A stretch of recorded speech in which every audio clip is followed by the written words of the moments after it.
I'm Wendy Wilson, and I'd like to welcome you to another edition of Realizing Potential. Today, I'm interviewing one of the newest members. She's been here at Albany State University for a little under 3 months. I think it's maybe 2 months and a couple days, but we are super excited to have her here. She's working on a very important initiative that impacts our SACS accreditation, which is critical to the sustainability and viability of the institution.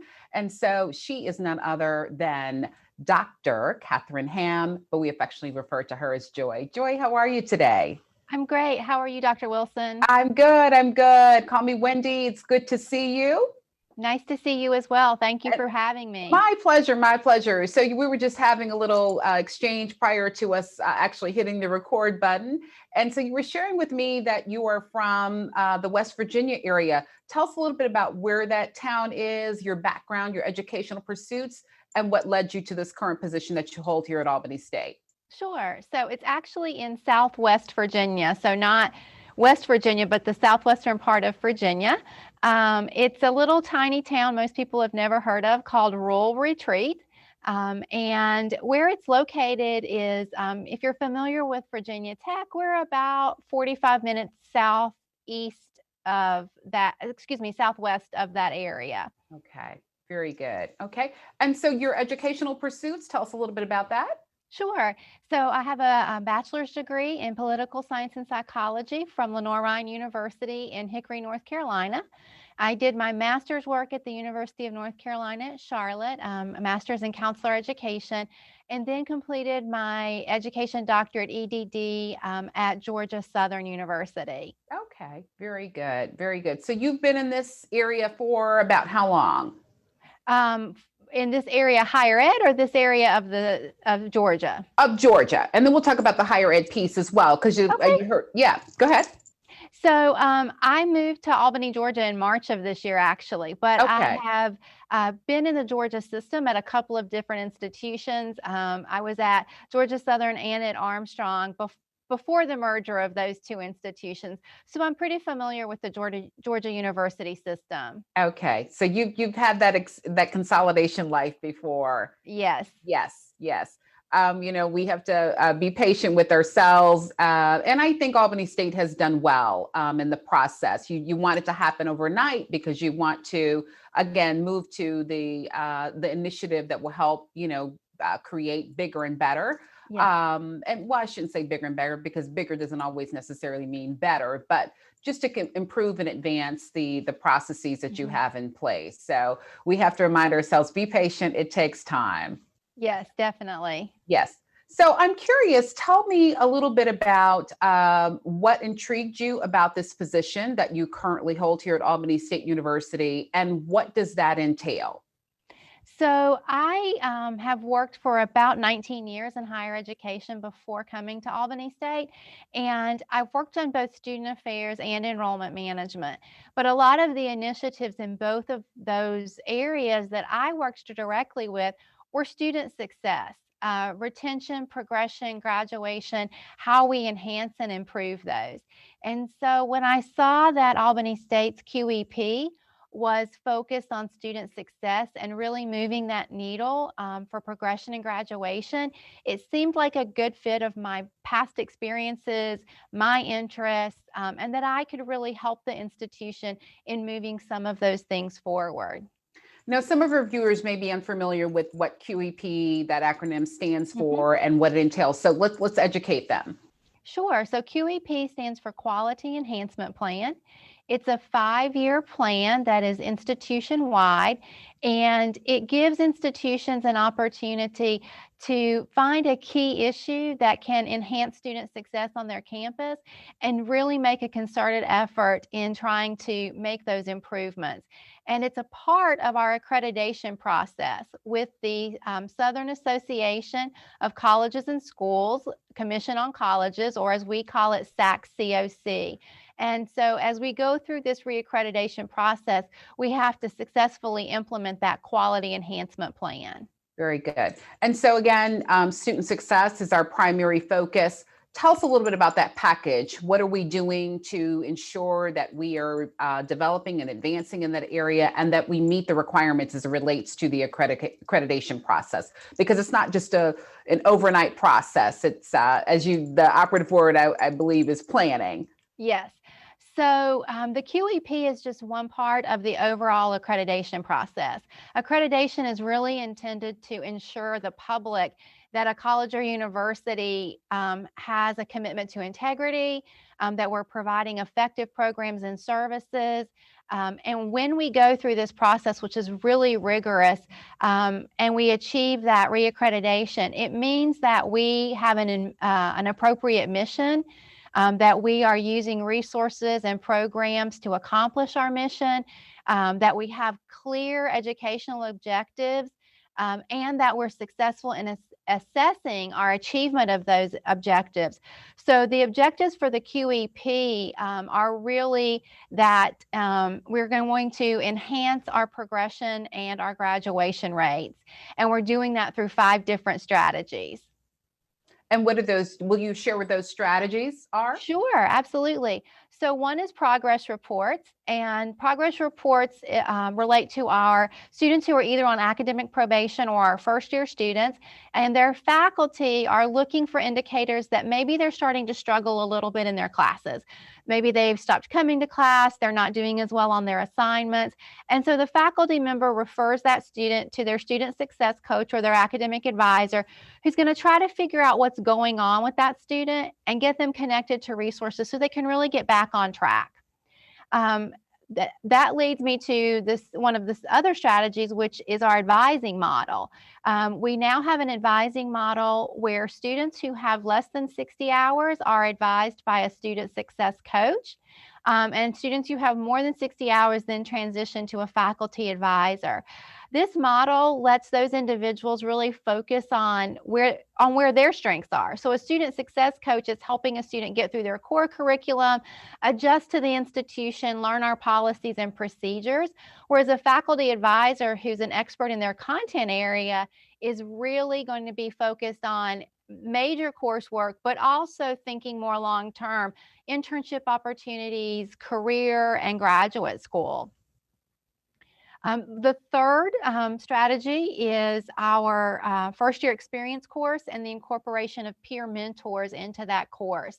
We've redesigned that course. It's being implemented for the first time this fall, and each of those courses has a peer mentor or a P3 assigned, and that student is really there to provide some extra assistance, extra mentorship, really help our first-year students feel connected to our institution. In addition to that, we are redesigning 11 other courses. Those are courses that have really high enrollment, but oftentimes they also have a high rate of students who are either withdrawing from the course for some reason, or maybe they're earning a D or F as the grade in that course. And so we want to make sure that we are looking at the content and structure of those classes and how we can help students be more successful. And those 11 courses range from English to biology to math. So they're really touching a variety of areas of the campus. And I think I've told you 4 now. We've talked about course redesign, first-year experience and peer mentors, advising model, and progress reports. And the 5th one just left my head for a moment. That's okay. It'll come back to you. Yes. But what I've been struck by, just in you sharing those 4, is that, and I'm thinking like, well, we do all of those well, but what it sounds like I'm hearing is that now we've brought some cohesion, if you will. We've bridged them and connected them, which would then yield even greater success. I also love the piece. A lot of our students and a lot of institutions see this across the country, where there may not have been any post-secondary education exposure into the household or someone to example or mirror what those processes are. And so then what winds up happening, you have fledgling students. I don't know what do you mean go to my instructor and ask them what? Because there might be the thought or the mindset, well, they'll think that I don't understand and I should already have an understanding. That's separate and apart from the actual learning of the content, whatever that course might be. So there are many hats that you have to wear as a student. So having coaches and mentors and people to kind of guide you through all of that, and then working in concert, again, the yield and the success rate increases exponentially. So I love that we have something comprehensive, if you will, to partner and join with, ensuring the success of our students. And you just triggered what the fifth one is. It's Okay. study tables. So we've always had tutoring on campus, and a writing center and a math lab and things like that. But we really wanted to provide additional opportunities for students who might be struggling in a class to get some support. And so there are about 30 different courses that offer study tables. And in the last semester, they were only offered 2 nights per week, and they were face-to-face prior to campus having to go to remote learning. But with the shift to hybrid model and a new campus environment, study tables are now actually going on 4 nights a week this semester. And they're being offered both in person and virtually, so that no matter what format a student is taking their classes in, they can get that extra assistance, either one-on-one or small group from a faculty instructor or from a peer mentor in one of those courses.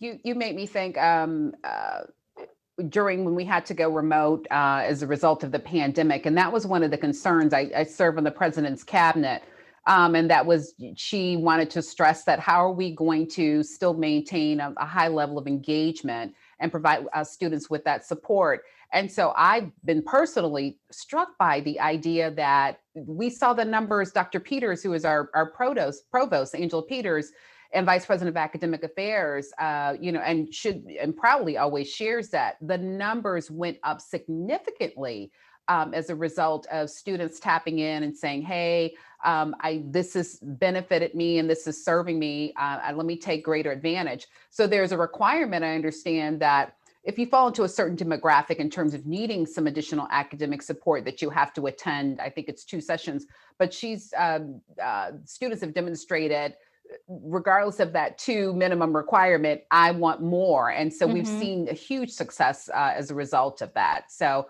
I'm excited about what QEP brings, not only to, I know we kind of anchor ourselves on, okay, we've got to do this in terms of accreditation, but never losing sight of the fact of the huge impact that it has, which, and I think this is certainly a great cause, if you will, or a selection, that's probably a better word. And connecting with the students, and the whole student success initiative it's paramount, and it permeates every aspect of the institution's success. Yes, that's what makes this opportunity for me to be the QEP director so exciting, is it involves every corner of campus life. Yes. And I get to sort of help make sure we're making all of those connections and really serving our students at the highest level possible. Very good. I've had an opportunity to participate. I always enjoy the meetings related to QEP. I serve on that committee. Don't always make them all as I'd love to, but the last one, you said something, and I was like, okay, I've got to remember that. And then how can I have a greater role in making that impact? You said when the assessors, if you will, come on campus and for the SACS accreditation, SACS COC accreditation, they could ask anyone in their path or their line of sight, tell me about QEP. And ideally, we want them to be able to articulate intelligently what that is. Right. So kind of capture, make it digestible for, the average student just walking along who's focused on being a chemistry major. Now you're telling me I need to learn something else, and it's going to have an impact on the institution that I'm matriculating. So how would you educate that student? I think making it personal for that student. This is an institution-wide effort, and it can seem, big and overwhelming when I come in and talk to you, in a class about it for 15 or 20 minutes. But I think helping students really understand that, if that is a student in a chemistry class, we have chemistry tutors available at those study tables. And so you might not be a first-year student, first-year experience might not be impacting you, but being able to get that assistance at that study table for your chemistry class. And you don't have to be failing the class to go and get help. Maybe you you have a C, and you're thinking about medical school and you'd like to have a B or even better an A in that course. Going to that study table is going to help you. And so I think helping students make those connections about what is happening in the QEP that is personal to them is going to help them understand what we're really trying to do, that it's really about their individualized success and what pieces of the QEP fit and work for them and can help them achieve their ultimate goals. Very good. So now let's speak to, we've addressed the students, that also impacts the faculty and staff. So if we could speak to them, give us a timeline. What do we need to do in preparation, and how can we, again, the goal is to have a successful yield. What is our role? So the timeline is that we've already had our offsite review. So we've sent tons of documents and information to reviewers to look at and doing a sort of an initial assessment. And anything that they saw that they still had lingering questions about, they've let us know what those are. So when they come to campus, which will happen in March, it's March 8th through 11th, they'll be meeting with a variety of campus constituents, faculty, staff, and students. And so between now and then, getting to know as much as you can about that accreditation process, understanding what's going to happen when the reviewers come. If we call upon you, and say, we'll really need you to attend this meeting, being open and helping us fill those seats in those meetings, and then being present and available during that review process is what's going to be really helpful. We'll be doing a variety of meetings where we'll be talking with faculty and staff about the process, helping prepare them so that they aren't walking into these meetings completely blind. We want to make sure that you have the information and resources you need to be able to speak with the reviewers while they're here. And so you'll be seeing a lot more information coming out both from me and from Dr. McMurray, our Vice President of Institutional Effectiveness, about those opportunities to learn more about the process and what your role will actually be in it. And then just helping in terms of the QEP, just helping to support it. If you're a faculty member, you might not be leading a study table, but letting students know that study tables are available. If you are in the counseling center, you may be getting that phone call from a student success coach saying, hey, we have a student who's struggling. We really think they could benefit from your services, helping us close those loops. So really just helping us implement the strategies that we think will help our students be more successful.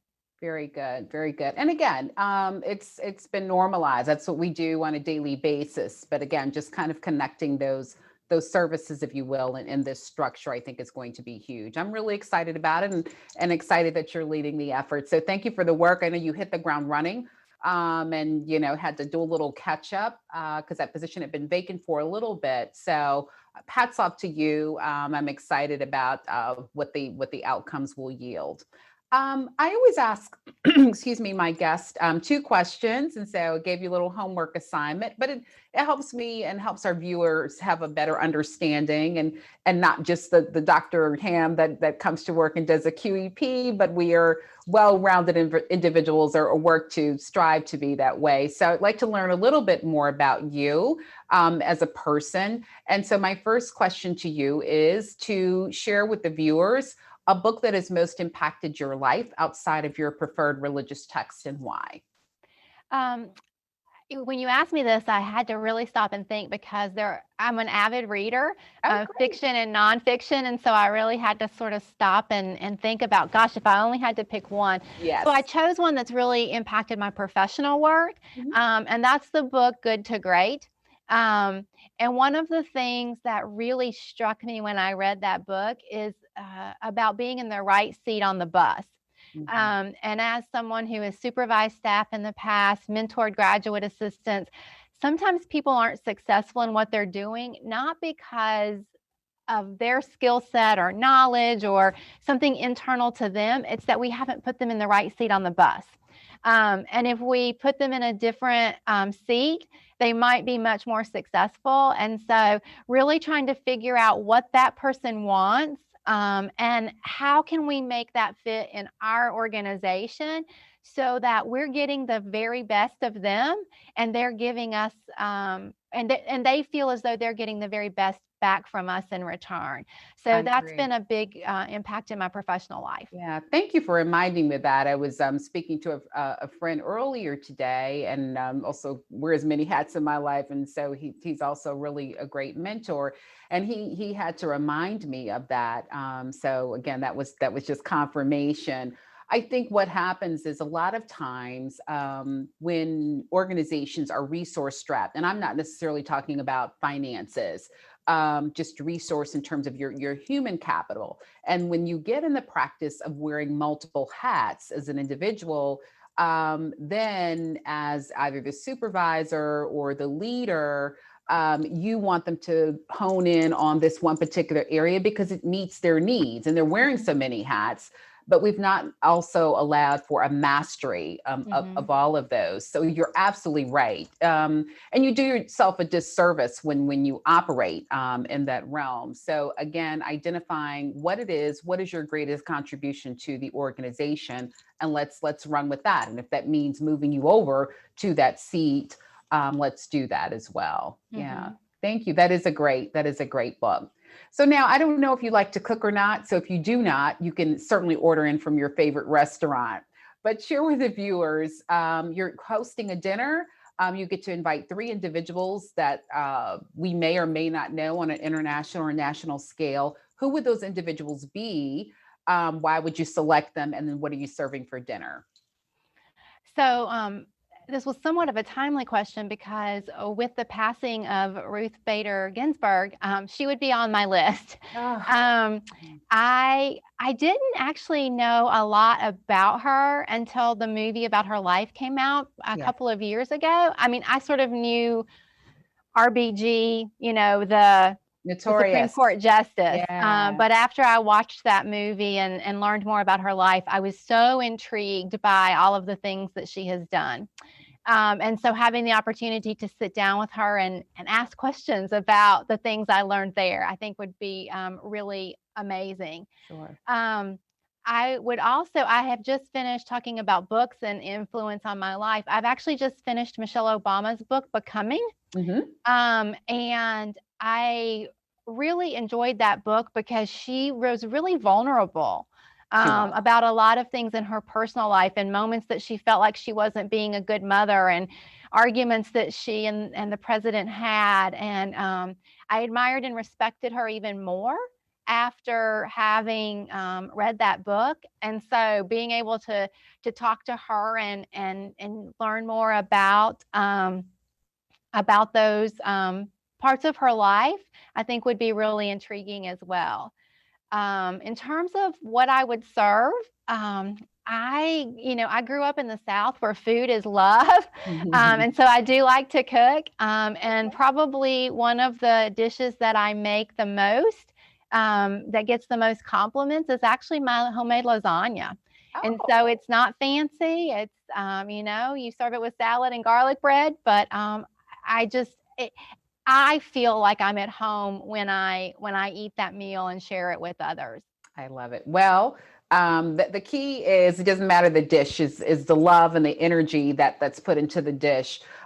Two remarkable and amazing women, and I guess I've been vacillating in mood the last couple of days, and I know that that's part of it is the loss of Ruth Bader Ginsburg and just her impact. But you reminded me, and I've shared this story several times. Just a testament to her entire life and never just going after what she wants and not accepting what has been presenting to her, Mhm. just kind of still navigating the process. But her life reminds me of this gentleman who was being interviewed post Hurricane Katrina in New Orleans, the devastation of the impact, and just keep continuously hitting roadblocks. Everybody was in need of resources and just trying to bring some semblance of normalcy back to their lives. And the interviewer said, well, you just never gave up. You have a level of tenacity. And he said, every time I heard the word no, then my response to them or in my head would be next. So what's the next? What's the Mhm. next? And so her life certainly mirrors that life philosophy, if you will. How many times did she say no? But if she had not pursued the next, what would our lives then be like, Mhm. particularly as women? So it is such a huge loss that we are still trying to process. Um, it's a lot. So yeah, she would have certainly been great. I would have just been over in the corner practicing my effective communication skills if you would have me for the dinner, just listening, no talking on my part. And yes, Michelle Obama's memoir, I did too love her candor and transparency. When we see such lofty figures, you think that they lose their human Mhm. the element, and so to read that she's like, oh, you can identify. I experienced that. So Yes. yeah, two great and amazing figures. Thank you so much for this interview today. I've learned so much. I'm excited again about your leadership as it relates to the QEP endeavor. It is so very important to again, we keep focusing on the SACS piece. Yes, that's huge, but again, student success, that's the bedrock of this Mhm. institution. And so we have so many great resources, but again, packaging them, I think will again, or I know, yield a greater success. So let us know the progress that we're making. I know you say March 2021. October is next week, so it'll be here soon. So we still Yes. have some work to do before that time. So you're welcome to come back and give us some updates, and then I'm claiming success. So you certainly are welcome to come back afterwards to let us know, yes, it was a home run of victory for us. Thank you so much. I appreciate that. My pleasure. My pleasure. Viewers, thank you so much for joining me for this edition of Realizing Potential. I'm Wendy Wilson, and I look forward to seeing you next time.